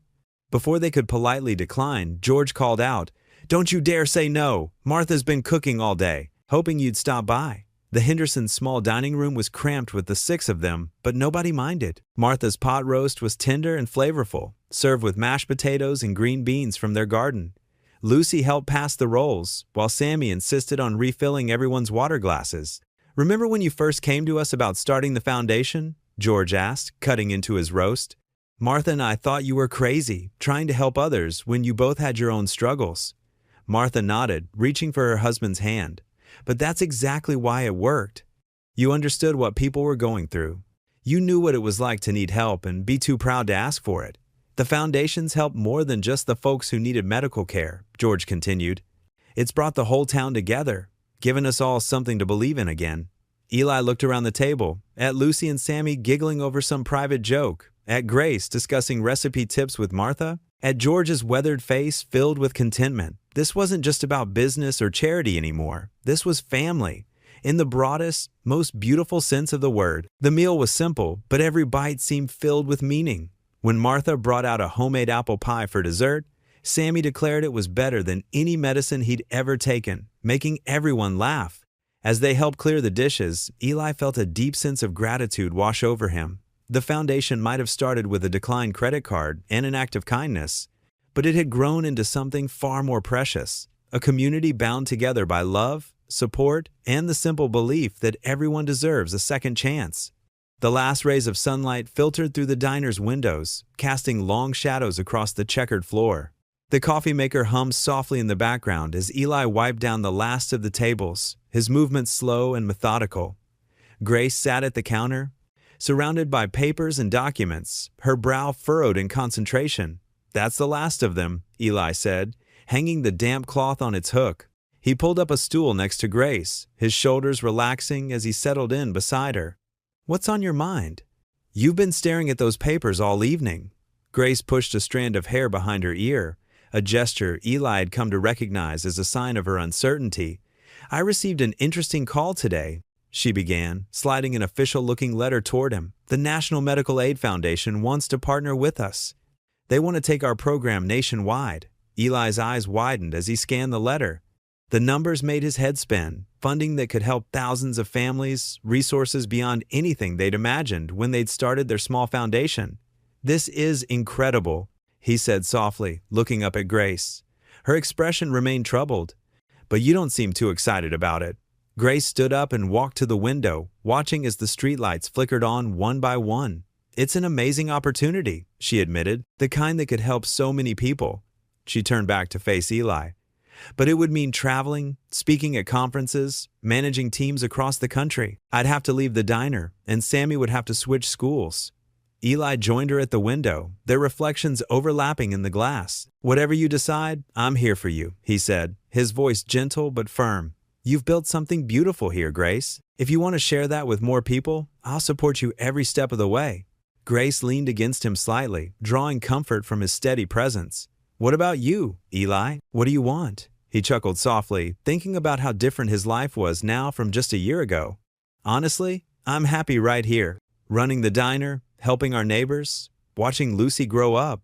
He gestured around the room. "This place isn't just a business anymore, it's home. Every person who walks through that door has a story, and we get to be part of it." "Tell me more," Grace said, moving back to the counter and patting the stool beside her. Eli sat down, his eyes distant as he gathered his thoughts. "You remember Mrs. Johnson? She comes in every Tuesday morning, orders the same breakfast, 2 eggs over easy, wheat toast, no butter. Her husband passed away 6 months ago, and sometimes I think we're the only people she talks to all week." He smiled softly. "Or Tommy, the high school kid who busses tables on weekends. He's saving up for college, and every time he gets a good grade, we put it up on the bulletin board." Grace nodded, her own expression warming. "And Sarah with her 3 kids." "Exactly," Eli continued. "We know their stories, their struggles, their victories. When they need help, they know where to find it. That means something to me." He reached over and squeezed her hand. "But that doesn't mean you have to feel the same way. Your foundation could do amazing things on a bigger scale." Grace was quiet for a long moment, her fingers absently tracing the edge of the National Foundation's letter. "You know what I love most about what we do here?" she finally said. "When someone comes in looking lost, like I was that day you came to find me, we can look them in the eye and say, 'We understand. We've been there.'" She stood up suddenly, gathering the papers into a neat stack. "I think I know what I want to do." She pulled out a pen and began writing on a blank piece of paper. "The National Foundation is offering resources, so let's use them. We can partner with them to strengthen our local program, maybe even expand to neighboring towns, but our heart stays here." Eli watched as she wrote, her excitement growing with each word. "We could set up a network of local foundations," she continued, "each one rooted in its own community. Share resources, share knowledge, but keep the personal connection." "That sounds perfect," Eli said, his pride evident in his voice. "Just like you." Grace blushed slightly, but kept writing. "We've built something special here, Eli. Something that works because we know our community, because we care about each person who walks through that door." She looked up at him, her eyes bright with purpose. "I don't want to be a CEO in some big city. I want to be right here, doing what we do best. Eli stood and walked around the counter, pulling Grace into a warm embrace. She melted into his arms, the tension of decision-making finally leaving her shoulders. Through the window, they could see the familiar lights of their small town, each one representing a family they knew, a story they shared. "You know what Lucy told me the other day?" Eli murmured into Grace's hair. "She said this place feels like magic because we make people's problems smaller just by listening to them." Grace laughed softly. "That girl is wise beyond her years. She gets that from hanging around you too much," Eli teased. They stood there in comfortable silence, the quiet hum of the diner's appliances, a familiar lullaby. Tomorrow, Grace would write her response to the National Foundation, proposing her alternative plan. Tomorrow, they would continue their work, one family at a time, one story at a time. But for now, they simply held each other, secure in the knowledge that they had found their path together. The diner buzzed with activity as colorful streamers and balloons transformed the humble space into something magical. A hand-painted banner stretched across the front window, reading "1 Year of Kindness," its letters carefully drawn by Lucy and Sammy, who now stood on chairs, hanging paper hearts from the ceiling. "A little to the left, Sammy," Lucy directed, her pigtails bouncing as she pointed. "That's perfect." Grace watched the children from behind the counter, her heart full at the sight of their easy friendship. Sammy's cheeks had a healthy glow these days, and his laughter filled the diner more often than not. She caught Eli's eye across the room, and they shared a knowing smile. "Mrs. Thompson's bringing her famous peach cobbler," Eli announced, checking his phone. "And Pastor Mike says the whole congregation's coming." The bell above the door chimed as volunteers streamed in, carrying trays of food and stacking wrapped gifts on a designated table. Each present would go to a family in need, a tradition that had started with Grace's simple act of kindness a year ago. "Look what I found in storage," Jake called out, emerging from the back with a dusty box. Since his return and redemption, he'd become an integral part of their extended family. He pulled out an old camera, grinning. "We should document this." The afternoon sun painted everything in warm, golden light as more people arrived. The parking lot filled with cars, and the sidewalk bustled with familiar faces. Old Mrs. Jenkins, who'd been their first regular customer after the reopening, settled into her usual booth with a contented sigh. The Martinez family, whom they'd helped through a difficult winter, brought homemade tamales. Even the town mayor showed up, his usual formal demeanor softened by the festive atmosphere. Lucy tugged at Eli's sleeve. "Daddy, can I show everyone my surprise now?" Eli nodded, and Lucy scrambled onto a chair, waving a large piece of paper. "I drew our family tree," she announced proudly. "See, there's Daddy and me, and Grace and Sammy, and all of you." She pointed to dozens of branches extending outward, each containing carefully drawn faces of community members. Sammy joined her, holding up his own contribution, a jar filled with folded papers. "And these are all the stories people wrote about how the diner helped them," he explained, his voice strong and clear. The crowd gathered closer, and Eli felt Grace's hand slip into his. He squeezed it gently before stepping forward to address the room. The conversations hushed, and all eyes turned to him. "A year ago," he began, his voice thick with emotion, "I stood in this very spot, completely broken. I couldn't pay for my daughter's birthday meal." He paused, meeting Grace's eyes. "But someone showed me that kindness doesn't have a price tag." Murmurs of agreement rippled through the crowd. "That day changed everything," Eli continued. "Not just because of the act itself, but because it reminded me that faith isn't about waiting for miracles. It's about becoming one for somebody else." He gestured to the walls around them, now covered in photos of countless meals served, hands held, and lives touched. "Every person in this room has been part of that miracle." The audience nodded, some wiping away tears. "We've seen redemption," Eli said, glancing at Jake, who stood quietly in the corner. "We've witnessed healing."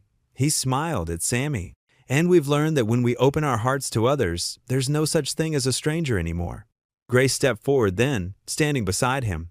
"What started as one small act of kindness has grown into something bigger than all of us," she added. "This diner isn't just a restaurant, it's proof that love multiplies when we share it." The room erupted in applause, and soon everyone was sharing stories, hugging, and celebrating. Lucy and Sammy darted between tables, distributing slices of cake and collecting more stories for their jar. The afternoon stretched into evening, filled with laughter and music as someone brought out a guitar. As the celebration continued around them, Eli and Grace slipped outside for a moment of quiet. They stood in the same spot where, a year ago, she had found him broken and defeated. The sunset painted the sky in shades of pink and gold, and a gentle breeze carried the sound of joy from inside. "Look at them all," Grace whispered, watching through the window as their extended family celebrated inside. All these lives intertwined because of one moment of kindness. Eli wrapped an arm around her shoulders, pulling her close. "We've done it," he whispered. "We've built something good." Grace nodded, her eyes shining with pride and unshed tears. They stood together in comfortable silence, watching their community thrive, understanding that sometimes the greatest miracles don't come with fanfare.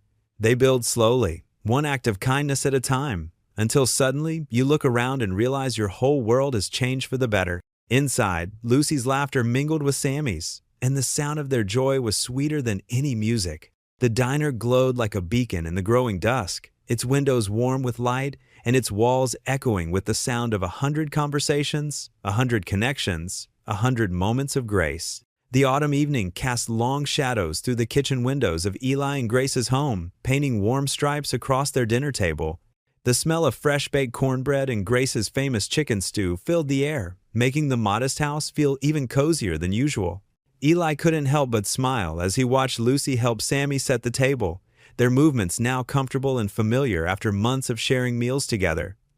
"Careful with those glasses, sweetheart," Grace called out softly as Lucy balanced 2 water glasses in her small hands. The little girl's tongue poked out in concentration as she placed them carefully on the table, beaming with pride when she managed not to spill a drop. "I've got it, Mom," Lucy replied, the word Mom rolling off her tongue naturally now. It had taken time, but the transition had been as smooth as anyone could hope for. Eli's heart swelled every time he heard it. They settled into their usual spots around the oak table, its surface marked with tiny nicks and scratches that told the story of countless shared meals and conversations. Grace reached for Eli's hand, and Lucy grabbed Sammy's, forming their familiar prayer circle. After saying, "Grace," they began passing dishes around, the routine comfortable and warm. Eli watched as Grace ladled extra stew into Sammy's bowl. His appetite had improved significantly since his recovery, and it was still a joy to see him eat with such enthusiasm. "So," Grace started, her eyes meeting Eli's across the table, "your father and I have something we'd like to discuss with both of you." Lucy perked up immediately, her fork pausing halfway to her mouth. "Is it about the adoption?" she asked, practically bouncing in her seat. "Sarah at school said her family adopted her little brother, and she said it was the best thing ever." Eli chuckled, sharing a knowing look with Grace. They'd been discussing this possibility for weeks, carefully considering how it would affect their family dynamic. "Yes, sweetheart. We've been thinking about opening our hearts and home to another child who needs a family. We've been blessed with so much love in this family," Grace added, reaching over to squeeze Sammy's hand, "and we think we have more to share." Sammy, who had been quietly eating his stew, looked up with thoughtful eyes. "Will they be younger or older than me?" he asked, his voice curious rather than concerned. "Well," Grace responded, "we've been talking with the adoption agency about a 7-year-old boy named Michael. He's been in foster care for a while now, and he needs a forever home." Lucy's eyes widened with excitement. "That's only a year younger than me. Can I show him all my favorite spots at the park? And maybe he could come to my art class." "Slow down there, birthday girl," Eli laughed, using his old nickname for her. "First, we need to make sure everyone's comfortable with this change. It's a big decision for our family." "I think it would be amazing," Sammy said quietly, but with conviction. "Remember when you and Mom got married, Eli? I was scared at first, but now I can't imagine our family any other way. Maybe Michael needs that too, to see that families can grow and change and still be perfect." Grace's eyes misted over at her son's words, and Eli had to clear his throat before he could speak. "That's exactly right, buddy. And we want both of you to be part of this process. We'd all meet Michael several times before making any decisions." "Can we make his room really special?" Lucy asked, her mind already racing ahead. "I still have some of my old stuffed animals he might like, and maybe we could paint the walls his favorite color." "Those are wonderful ideas." Grace smiled, reaching over to tuck a strand of hair behind Lucy's ear. "But remember, it might take some time for Michael to feel comfortable here. We'll need to be patient and understanding, just like we were when we were all getting used to being a family." The conversation flowed easily after that. with both children sharing their hopes and ideas for welcoming a new sibling. Lucy talked about teaching Michael all her secret hideouts in the backyard, while Sammy suggested they could all play basketball together in the driveway. As Eli watched his family dream and plan together, he felt a profound sense of peace settle over him. The kitchen, with its warm yellow walls and slightly mismatched chairs, had become the heart of their home. Photos covered the refrigerator, snapshots of their wedding, the kids at the diner's anniversary celebration, family picnics, and everyday moments that had become precious memories. The sound of laughter pulled him back to the present as Lucy demonstrated how she would show Michael her special handshake that she'd invented. Sammy was trying to follow along, his fingers tangling as he attempted to match her movements, while Grace watched them both with pure joy written across her face. "And we can all go to the diner together," Lucy continued, her enthusiasm unstoppable. "He can try your famous pancakes, Mom, and maybe help Dad write the special message on the board." "That's right," Eli nodded, remembering how that simple message, "Your bill is $1 million and it's already paid in full," had changed all their lives. "We'll show him that there's always room for more love at our table." As they finished their meal, the conversation continued to flow naturally between them, punctuated by laughter and excited planning. The evening light had faded to a soft purple outside their windows, and the kitchen felt like a warm bubble of happiness. Grace started collecting plates, but Eli gently touched her arm. "Leave them for now," he said softly. "Let's just enjoy this moment." They sat together at the table, their half-eaten cornbread forgotten, sharing stories and dreams about their growing family. Lucy had pulled her chair closer to Sammy's, and they were already making plans for teaching Michael all their favorite games. Eli looked around at their faces, illuminated by the soft kitchen light. Grace's gentle smile, Sammy's thoughtful expression, Lucy's boundless enthusiasm. This was his family, built not just on blood ties, but on choice, on love, on faith in each other. And soon, they would welcome another child into this circle of love, making their family even more complete. The kitchen clock ticked softly in the background, marking this perfect moment in time. Their laughter echoed off the walls, creating a symphony of joy that filled every corner of their home. It was everything Eli had ever dreamed of, and more than he'd ever dared to hope for during those dark days when he'd felt so alone. The morning sun painted golden streaks across the diner's weathered sign, now proudly displaying Grace's table in fresh blue paint. Eli Harper stood outside, his work-worn hands tucked into his pockets as he gazed at the new family photo hanging just inside the entrance. The image captured a moment from last Sunday's community dinner. Eli, Grace, Lucy, and Sammy, surrounded by smiling faces of townspeople who'd become more than just customers. His eyes lingered on Grace's smile in the photograph, remembering how far they'd come from that first day when she'd whispered those life-changing words about $1 million bill. The diner's windows gleamed from their morning cleaning, reflecting the early light and the steady stream of people already making their way inside. Some carried covered dishes for the community pantry, while others simply came seeking the warmth that now defined this place. Miss Eleanor, their eldest regular customer, waved as she shuffled past him with her walker. "Morning, Eli. Save me my usual spot?" Her voice crackled with warmth, like a grandmother greeting her favorite grandchild. "Always, Miss Eleanor," Eli responded, holding the door for her. "Coffee's fresh," and Grace just pulled her cinnamon rolls from the oven. Inside, the diner hummed with quiet conversation and the gentle clink of silverware. The walls, once bare save for a few faded prints, now told stories of their own. Photos of families they'd helped, thank you cards, and children's drawings created a tapestry of community love. In one corner, a board listed current needs, everything from baby formula to winter coats. And beside it, a growing collection of items donated by those who could give to those who needed. Grace emerged from the kitchen, her apron dusted with flour, her face glowing with purpose. She carried a tray of still steaming rolls to the counter, where several regulars waited patiently. Each person she served received not just food, but a moment of genuine connection. A touch on the shoulder, a question about family, a shared laugh over an old joke. Eli watched her work, his heart full. The diner had become more than they'd ever dreamed, not just a place to eat, but a sanctuary for the weary, a haven for the brokenhearted, a place where hope was served alongside hot coffee and warm bread. People came here not just for meals, but for healing, for community, for the kind of love that asked nothing in return. Lucy burst through the kitchen doors, now tall enough to carry her own tray of water glasses. At 12, she'd grown into a confident young lady who knew every regular by name and story. Behind her, Sammy followed with napkins and silverware, his health restored and his smile bright. The cancer that had once threatened to take him was now just another chapter in their story of redemption.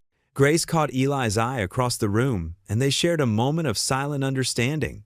She made her way to him, wiping her hands on her apron. "Thinking deep thoughts?" she asked, sliding her arm around his waist. "Just grateful," he replied, pulling her close. "Remember when this place was just four walls and a grill?" She laughed softly.